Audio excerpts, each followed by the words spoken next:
그날 국방부 차관의 딸이 아무도 모르게 군복을 입고 있었습니다. 22살 김서연. 육군부사관학교 정문 앞에 선 그녀의 가슴에는 아무도 알아서는 안 될 비밀이 하나 있었습니다. 바로 자신이 대한민국 국방부 차관 김민정의 외동딸이라는 사실이었습니다. 하지만 오늘부터 그녀는 그냥 김서연일 뿐이었습니다. 권력도 배경도 특혜도 없는 평범한 후보생 김서연 말입니다. 입교 첫날부터 서연의 하루는 완벽했습니다. 새벽 5시 기상과 함께 누구보다 먼저 일어나 세면을 마치고 침상 정리는 자로 잰 듯 반듯하게 해냈습니다. 아침 점호 때는 예, 알겠습니다 라는 짧고 명확한 대답만을 했고 식사 시간에는 말없이 배급된 음식을 깨끗이 비웠습니다. 그 누구와도 불필요한 대화를 나누지 않았고 개인적인 질문이 나오면 별거 없습니다라며 화제를 돌렸습니다. 교관들이 집은 어디냐, 부모님은 뭘 하시느냐고 물어도 서연의 대답은 한결같았습니다. 서울입니다. 직장인입니다. 더 이상의 설명은 없었습니다. 동기들은 서연을 신기하게 바라봤습니다. 완벽하지만 왠지 접근하기 어려운 사람, 가족 얘기만 나오면 화제를 돌리는 사람, 친해지고 싶어도 벽이 느껴지는 사람이었습니다. 저녁 시간 생활관에서 동기들이 모여 고향 자랑, 가족 자랑으로 웃고 떠들 때도 서연은 조용히 자신의 침대에 앉아 일기를 썼습니다. 오늘도 아무도 묻지 않았다. 다행이다. 나는 그냥 김서연으로만 있고 싶다. 어머니의 딸이 아니라 그냥 나 자신으로만. 동기 중 한 명이 다가와 물었습니다. 서연아, 너 정말 신기하다. 완벽한데 왜 그렇게 조용해? 서연은 잠시 펜을 멈추고 대답했습니다. 그냥 조용한 게 편해서요. 더 이상의 설명은 하지 않았습니다. 서연은 이런 시선들을 알고 있었지만 이것이 자신이 선택한 길이라고 생각했습니다.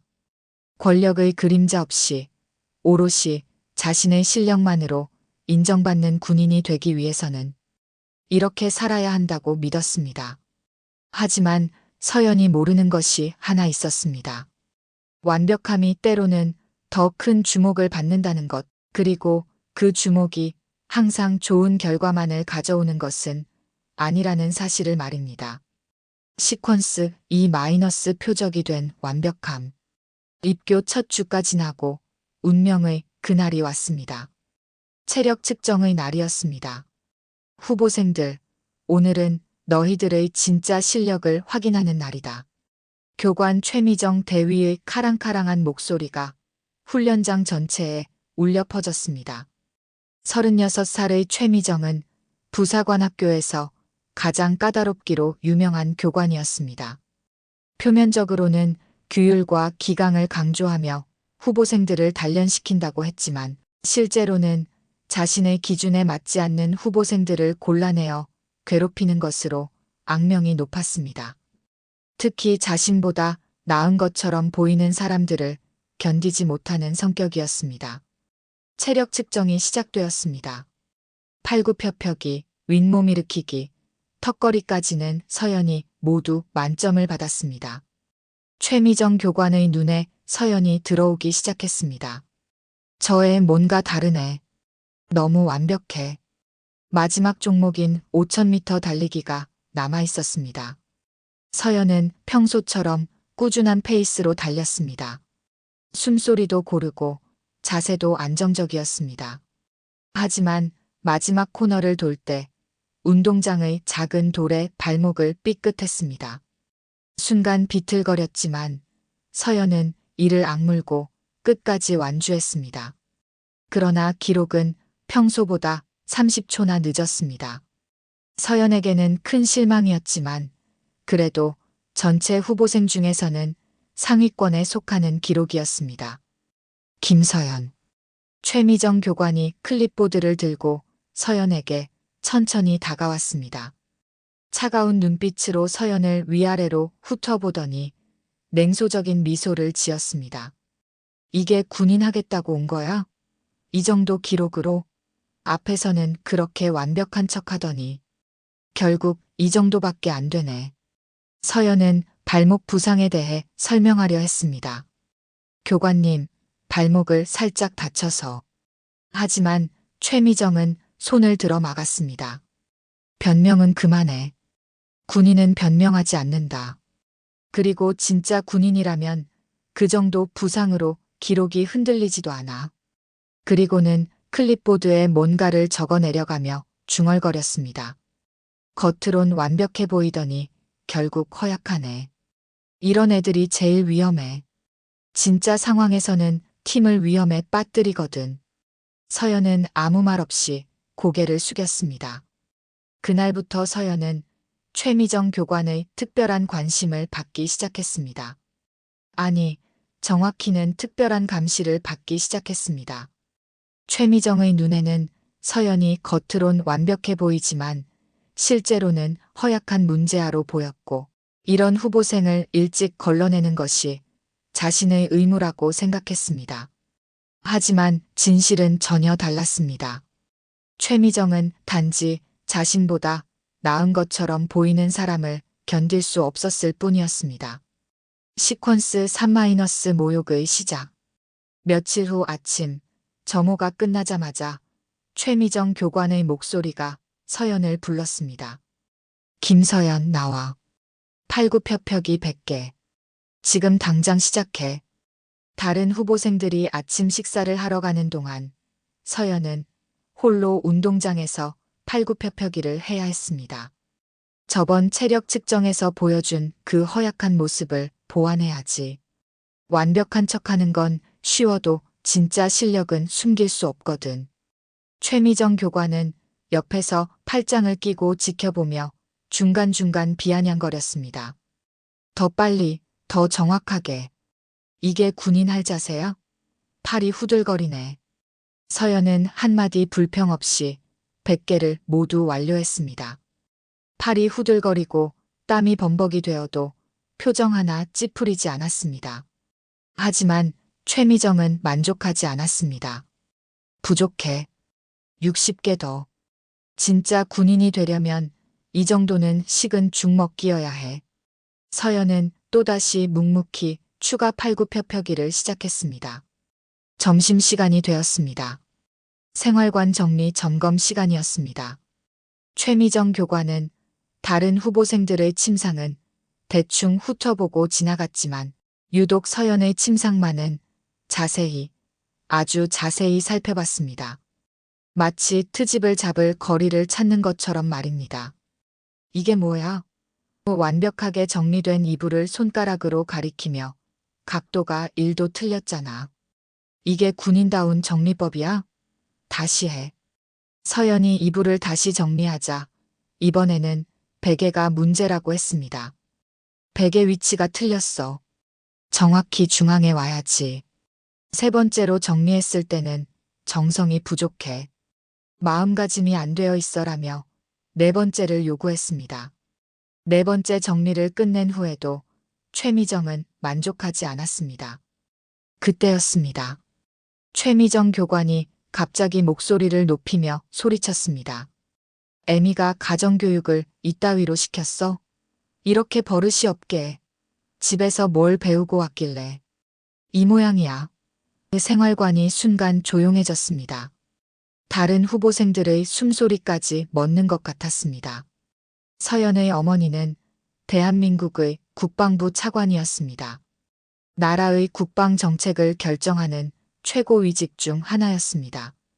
가정교육이라면 그 누구보다 엄격하고 올바르게 받았습니다. 하지만 서연은 아무 말도 하지 않았습니다.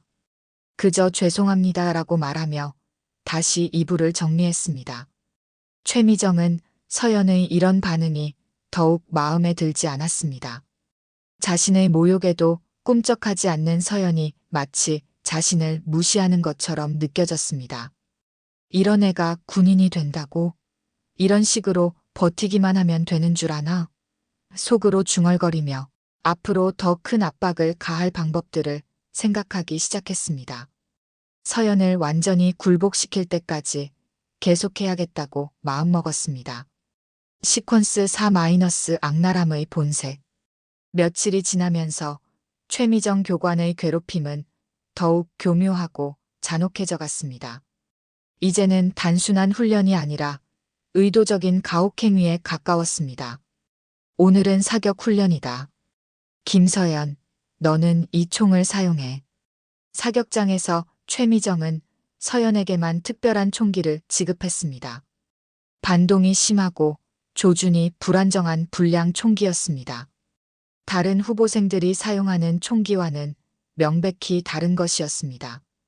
장비는 돌아가며 사용하는 거니까 불평하지 마. 거짓말이었습니다. 다른 후보생들은 모두 정상적인 총기를 사용하고 있었고 교체할 계획도 없었습니다. 첫 발을 쏘는 순간 서연의 어깨가 뒤로 크게 밀렸습니다. 예상보다 훨씬 강한 반동이었습니다. 팔꿈치에 예리한 통증이 느껴졌지만 서연은 아무 말 없이 계속 사격을 이어갔습니다. 5발, 10발, 15발. 팔꿈치가 점점 붓기 시작했고 어깨 근육도 심하게 경직되었습니다. 하지만 서연은 끝까지 사격을 완료했습니다. 장비 탓하면 안 된다, 김서연. 군인은 어떤 상황에서도 주어진 장비로 임무를 완수해야 해. 그게 진짜 군인이지. 최미정은 서연의 부상을 뻔히 알면서도 비웃듯이 말했습니다. 실전에서는 완벽한 장비 같은 건 없어. 이 정도도 못 견디면 어떻게 군인이 되겠어? 저녁이 되었습니다. 다른 후보생들이 휴식을 취하고 있을 때 서연은 교관실로 불려갔습니다. 훈련장 뒤편으로 따라와. 특별 지도가 필요해. 최미정이 서연을 데리고 간 곳은 건물 뒤편 외부에서 보이지 않는 완전한 사각지대였습니다. 무릎 꿇어. 최미정의 차가운 명령에 서연은 아스팔트 위에 무릎을 꿇었습니다. 1시간 동안 이 자세를 유지해. 움직이거나 일어나면 다시 처음부터. 이해했나? 무더운 여름밤이었습니다. 아스팔트에서 올라오는 열기와 습기, 그리고 끊임없이 달려드는 모기들. 무릎은 딱딱한 아스팔트에 눌려 아팠고 다친 팔꿈치는 계속 욱신거렸습니다. 1시간이 지나는 동안 최미정은 중간중간 나와서 서연을 확인했습니다. 아직도 버티네. 언제까지 이런 식으로 살 거야? 그냥 포기하고 집에 가는 게 나을 텐데. 하지만 서연은 1시간을 꼬박 버텼습니다. 다리가 저리고 온몸이 아파도 꿈쩍하지 않았습니다. 최미정은 그런 서연을 보며 오히려 더 화가 났습니다. 왜 굴복하지 않는 거냐고, 왜 포기하지 않는 거냐고. 너 같은 애가 군대에 있으면 안 돼. 겉으론 강한 척하지만 결국에는 팀에 피해만 줄 거야. 언젠가는 내가 먼저 포기하게 만들어주겠어. 최미정의 속삭임이 밤 공기에 차갑게 스며들었습니다. 하지만 서연은 여전히 무표정으로 그 모든 것을 견뎌내고 있었습니다. 그녀는 아직도 모르고 있었습니다. 자신을 괴롭히는 사람이 얼마나 작고 비열한 존재인지를. 시퀀스 5-1개 상황. 그날은 올해 들어 가장 더운 날이었습니다. 기온이 38도를 넘나드는 폭염 속에서 12km 구보 훈련이 예정되어 있었습니다. 보통이라면 이런 날씨에는 훈련을 연기하거나 단축하는 것이 상식이었지만 최미정은 그대로 강행하기로 결정했습니다. 출발. 최미정의 호루라기 소리와 함께 30명의 후보생들이 달리기 시작했습니다. 하지만 서연에게만 특별한 조건이 있었습니다. 김서연, 너는 맨 앞에서 달려. 페이스메이커 역할이야. 다른 후보생들이 뒤처지지 않게 속도 조절하면서 뛰어. 실제로는 다른 후보생들보다 더 빠른 속도로 달리라는 의미였습니다. 페이스메이커라는 명목으로 더 큰 부담을 지우는 것이었습니다.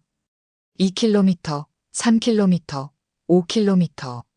서연의 군복은 땀으로 흠뻑 젖었습니다.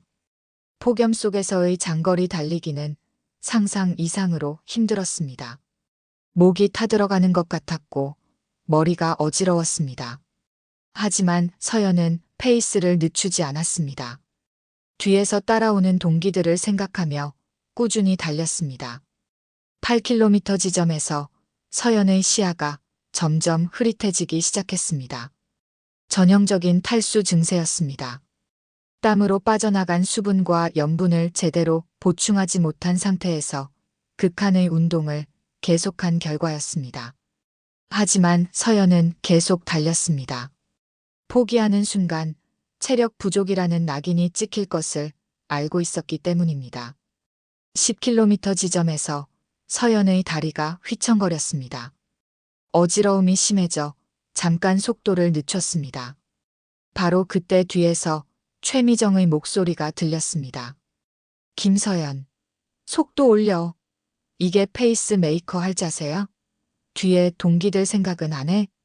서연은 이를 악물고 다시 속도를 올렸습니다. 마지막 2km는 완전한 지옥이었습니다. 서연은 의식을 잃을 것 같은 순간에도 다리를 멈추지 않았습니다. 앞이 보이지 않을 정도로 시야가 흐려졌지만 그저 앞으로만 나아갔습니다. 결승선이 보였습니다. 100m, 50m, 10m. 결승선을 통과하는 순간 서연은 그대로 쓰러졌습니다.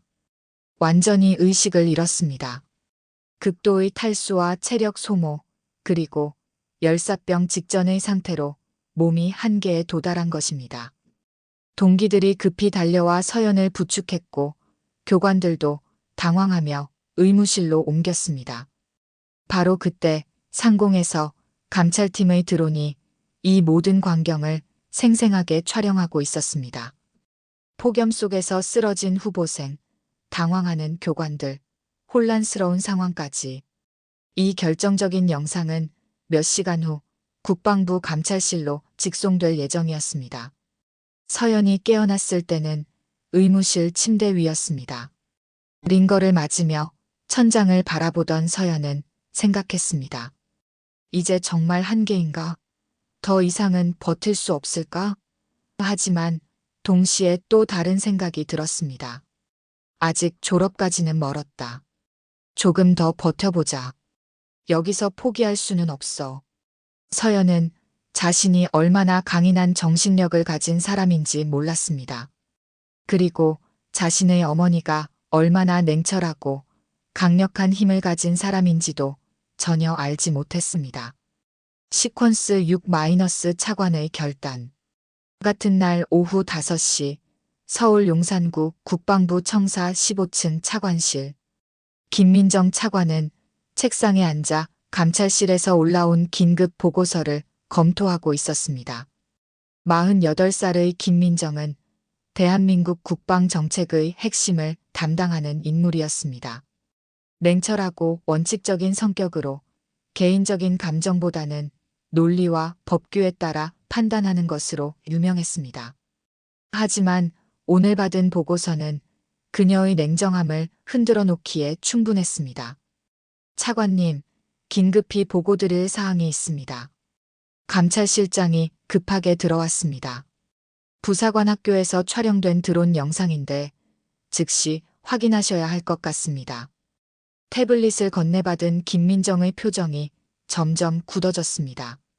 화면 속에는 폭염 속에서 달리다가 쓰러지는 딸의 모습이 생생하게 담겨 있었습니다.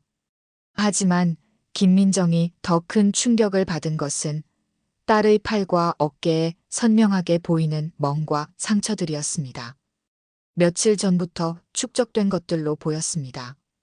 정상적인 훈련으로는 생길 수 없는 종류의 상처들이었습니다. 해당 교관에 대한 예비조사는 어느 정도 진행되었습니까?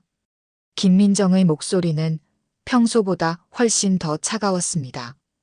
감정을 드러내지 않으려 했지만 오랜 경험을 가진 감찰실장은 차관의 분노를 느낄 수 있었습니다. 최미정 대위에 대한 예비조사 결과 특정 후보생에 대한 차별적 대우와 가혹행위 정황이 다수 포착되었습니다. 증언자도 여러 명 확보된 상태입니다. 감찰실장이 추가 자료를 펼쳐 보였습니다.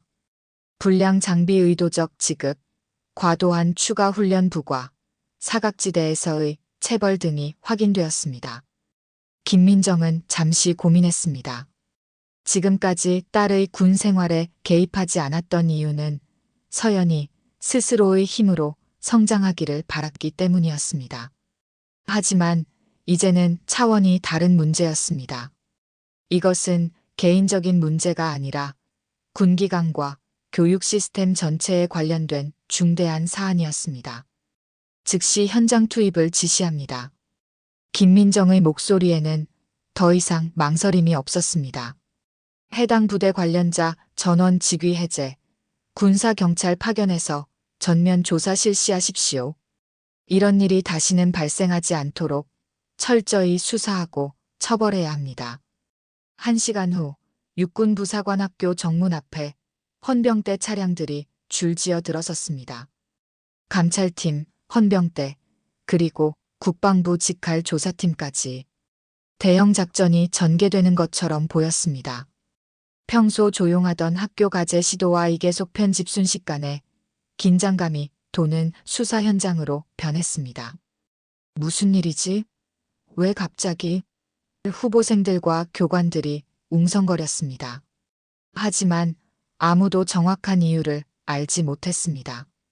단지 최미정 교관의 얼굴이 하얗게 질려 있다는 것만 확인할 수 있었을 뿐입니다.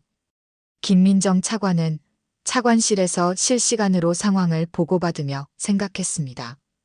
이제는 서연이가 스스로 선택해야 할 때다.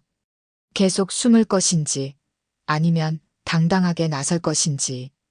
어머니로서는 딸을 보호하고 싶었지만 차관으로서는 원칙과 정의가 더 중요했습니다. 그리고 서연이라면 올바른 선택을 할 것이라고 믿었습니다. 시퀀스 7- 무너지는 권력. 다음 날 아침 헌병대의 수사가 본격적으로 시작되었습니다. 최미정 대위, 즉시 동행하시기 바랍니다. 헌병대장의 차가운 목소리가 교관실에 울렸습니다. 뭐라고요? 제가 뭘 잘못했다고.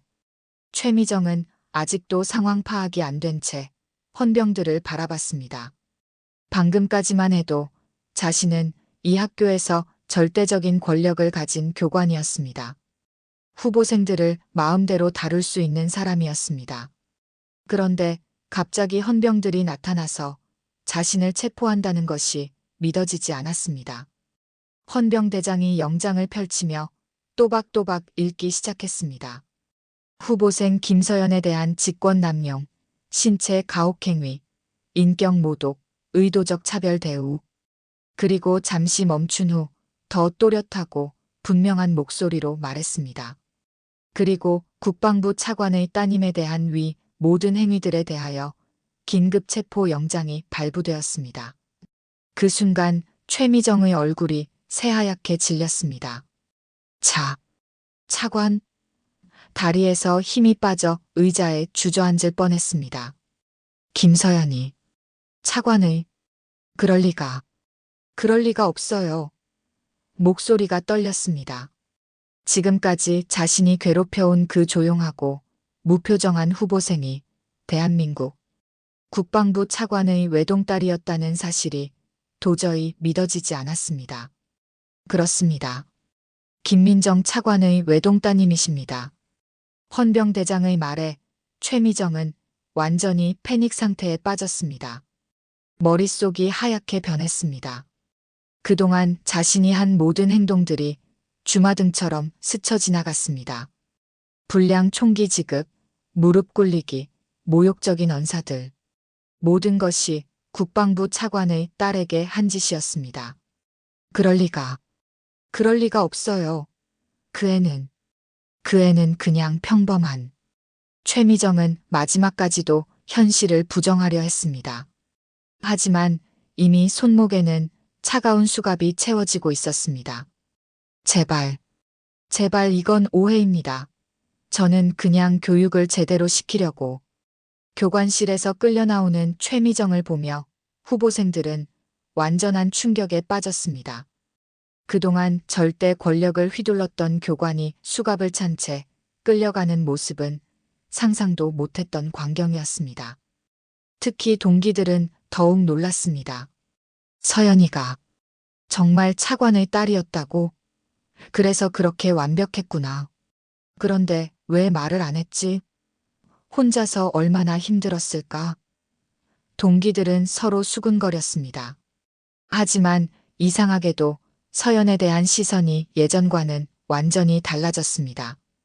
권력을 이용할 수 있었음에도 묵묵히 견뎌낸 서연에 대한 존경심이 생기기 시작했던 것입니다. 서연은 의무실에서 이 모든 소식을 들었습니다. 드디어 자신의 정체가 세상에 드러난 것입니다. 그토록 두려워했던 순간이 왔습니다. 하지만 예상과는 달리 이상한 해방감이 느껴졌습니다.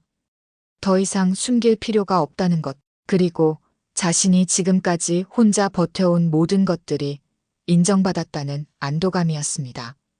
최미정은 헌병대 차량에 실리며 마지막으로 생각했습니다. 내가 건드린 상대가 국방부 차관의. 하지만 이미 모든 것이 늦었습니다. 권력 앞에서는 굽신거리면서 약자는 괴롭혔던 그녀에게 돌아온 것은 완전한 몰락뿐이었습니다.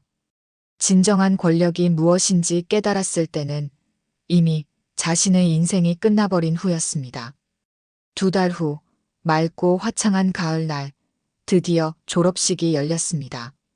그동안의 모든 시련을 견뎌낸 후보생들이 당당한 부사관으로 거듭나는 순간이었습니다. 육군부사관학교 제57기 수석 졸업자 김서연 부사관. 사회자의 힘찬 목소리가 강당 전체에 울려 퍼졌습니다. 우레와 같은 박수 소리가 터져나왔습니다. 서연은 당당하고 자신감 넘치는 모습으로 단상을 향해 걸어 올라갔습니다. 수석 졸업. 그 누구도 이의를 제기할 수 없는 완벽하고 압도적인 성과였습니다. 마이크 앞에 선 서연이 차분하지만 힘있는 목소리로 입을 열었습니다. 저는 지금까지 제 배경을 숨기고 살아왔습니다. 권력의 그림자가 아닌 오직 김서연 개인의 실력과 노력만으로 평가받고 싶었기 때문입니다. 강당이 조용해졌습니다. 모든 사람들이 서연의 말에 집중했습니다. 쉽지 않은 시간들이었습니다. 때로는 포기하고 싶을 만큼 힘들었고 혼자서 감당하기 어려울 때도 많았습니다. 하지만 저를 믿고 지켜봐 주신 동기들, 올바른 길로 이끌어 주신 훌륭한 교관님들, 그리고 묵묵히 기다려 주신 가족 덕분에 이 자리에 설 수 있었습니다. 서연의 목소리에는 진정성이 가득했습니다. 앞으로도 저는 김서연으로 살아가겠습니다. 누구의 딸이 아닌 대한민국을 지키는 한 명의 자랑스러운 군인으로서 말입니다. 국민의 안전과 조국의 평화를 위해 최선을 다하겠습니다. 서연이 깊숙이 경례를 하는 순간이었습니다. 관중석 맨 뒤편에서 김민정 차관이 조용히 서 있었습니다. 평소처럼 무표정했지만 눈가에 맺힌 것이 자랑스러움인지 안도감인지 아니면 두 가지 모두인지 알 수 없었습니다. 바로 그때 관중석에서 김민정 차관이 천천히 일어났습니다. 그리고 딸을 향해 정중하고 깊은 경례를 보냈습니다. 국방부 차관이 아닌 한 명의 어머니로서 딸의 성장과 성취를 인정하는 진심 어린 경례였습니다. 서연도 어머니를 바라보며 똑같이 경례로 답했습니다. 그 순간 강당 안의 모든 사람들이 일제히 일어나 뜨거운 박수를 보냈습니다. 감동의 박수가 몇 분간 계속되었습니다. 동기들의 눈에는 이제 서연이 완전히 다르게 보였습니다. 권력자의 딸이라서 대단한 것이 아니라 그 막강한 권력을 사용하지 않고도 최고가 된 사람이라서 진심으로 존경스러웠습니다. 서연아, 정말 대단해. 어떻게 그 힘든 걸 혼자서 다 버텼어? 너 덕분에 우리도 많이 배웠어. 앞으로도 계속 친하게 지내자. 동기들의 진심 어린 격려와 우정의 표현이 이어졌습니다. 한편 군사재판에서 최미정은 중형을 선고받았습니다. 직권남용, 신체 가혹행위, 인격모독, 차별 대우의 죄로 불명예 전역 처분과 함께 실형이 확정되었습니다. 부사관학교에서 교관 최미정이라는 이름은 영구히 삭제되었고 그녀의 악행은 앞으로 교관 교육의 반면교사로 길이 기록될 예정이었습니다. 서연은 새로운 부대로 발령을 받았습니다. 이제 더 이상 숨길 것도 부끄러워할 것도 두려워할 것도 없었습니다. 동기들과 함께 웃고 떠들며 때로는 당당하게 어머니 자랑도 하는 평범하지만 특별한 군인 김서연이 되었습니다. 하지만 무엇보다 그 누구보다 강하고 그 누구보다 당당하며 그 누구보다 원칙을 지키는 진정한 군인이 되었습니다. 졸업식이 끝나고 집으로 돌아가는 길 김민정 차관이 딸에게 조용히 말했습니다. 정말 고생 많았다. 자랑스럽다. 단순한 몇 마디였지만 서연에게는 세상에서 가장 큰 위로이자 격려가 되었습니다. 어머니도 고생하셨어요. 끝까지 믿고 기다려주셔서 진심으로 감사합니다. 서연의 대답에 김민정은 처음으로 환한 미소를 지었습니다. 권력 없는 딸로 시작했지만 진정한 실력과 인품으로 모든 사람의 인정을 받은 군인으로 완성된 이야기. 그것이 김서연이 써내려간 진짜 성공과 성장의 아름다운 스토리였습니다.